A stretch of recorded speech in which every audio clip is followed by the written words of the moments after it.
ओम शांति to all the beautiful souls.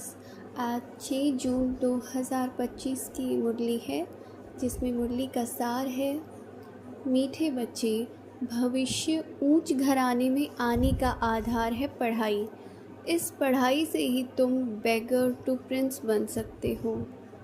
प्रश्न है, गोल्डन स्पून इन माउथ 2 प्रकार से प्राप्त हो सकता है, कैसे? उत्तर दिया बाबा ने, एक भक्ति में दान पुण्य करने से, दूसरा ज्ञान में पढ़ाई से।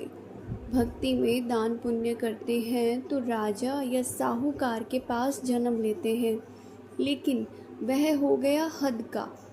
तुम ज्ञान में पढ़ाई से गोल्डन स्पून इन माउथ पाते हो। यह है बेहद की बात कि मतलब जब हम पढ़ाई पढ़ते हैं संगम पर, इस समय पढ़ाई के आधार पर भविष्य प्रारब्ध जो पद मिलेगा, वहाँ पर राजाई मिलेगी।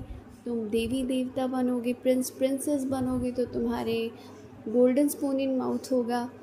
तो भक्ति में पढ़ाई से राजाई नहीं मिलती। भक्ति में अगर तुम पढ़ाई करोगे, उससे तुम्हें कोई राजा रानी बनने की पढ़ाई नहीं है। वो यहाँ जो जितना अच्छी रीति पढ़ते हैं उतना ऊंच पद पाते हैं। धारणा के लिए मुख्य सार पहला है, किसी भी बात की फिक्र नहीं करना है, सदा हर्षित रहना है। स्मृति रहे हम शिव बाबा के बच्चे हैं, बाप आए हैं हमें विश्व का मालिक बनाने।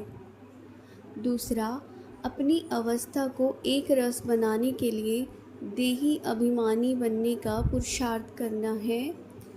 इस पुराने घर से ममत्व निकाल देना है। पुराना घर 2 तरह से, ये शरीर भी पुराना हो चुका है, तो एक तरह से पुराना घर ही है जिसके अंदर आत्मा रहती है। दूसरा रूप क्या कि दुनिया पुरानी हो चुकी है, तो इस पुराने घर में हम रह रहे हैं। अब नई दुनिया में जाएंगे जहाँ नया घर होगा, हमारा नया वस्त्र मिलेगा आत्मा को, यानी नया शरीर। वरदान सभी महसूस करेंगे, शिव पिता 1000 भुजाओं के साथ मुझ आत्मा के ऊपर छत्र छाया बनकर खड़े हैं और वरदान दे रहे हैं। मनन शक्ति द्वारा बुद्धि को शक्तिशाली बनाने वाले मास्टर सर्वशक्तिमान भव। मनन शक्ति ही दिव्य बुद्धि की खुराक है। जैसे भक्ति में सिमरण करने के अभ्यासी हैं, ऐसे ज्ञान में स्मृति की शक्ति है। इस शक्ति द्वारा मास्टर सर्वशक्तिमान बनो। रोज अमृत वेले अपने एक टाइटल को स्मृति में लाओ और मनन करते रहो, तो मनन शक्ति से बुद्धि शक्तिशाली रहेगी।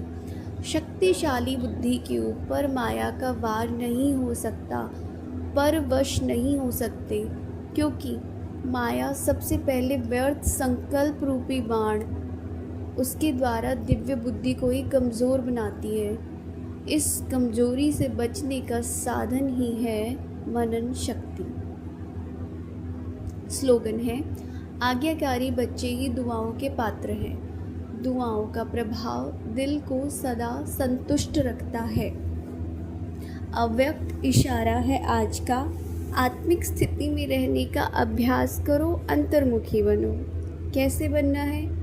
सदा बेहद की आत्मिक दृष्टि, भाई भाई के संबंध की वृत्ति से किसी भी आत्मा के प्रति शुभ भावना रखने का फल ज़रूर प्राप्त होता है। कि मतलब तुम किसी के लिए भी अगर शुभ भावना रखते हो ना, तो वो व्यर्थ नहीं जाएगा। एक समय आएगा वो फलीभूत ज़रूर होगा, बस तुम्हें हार नहीं माननी है। इसलिए पुरुषार्थ में थको नहीं, दिल शिकस्त भी नहीं बनो कि ये तो बदलते ही नहीं है, ये तो समझते ही नहीं है।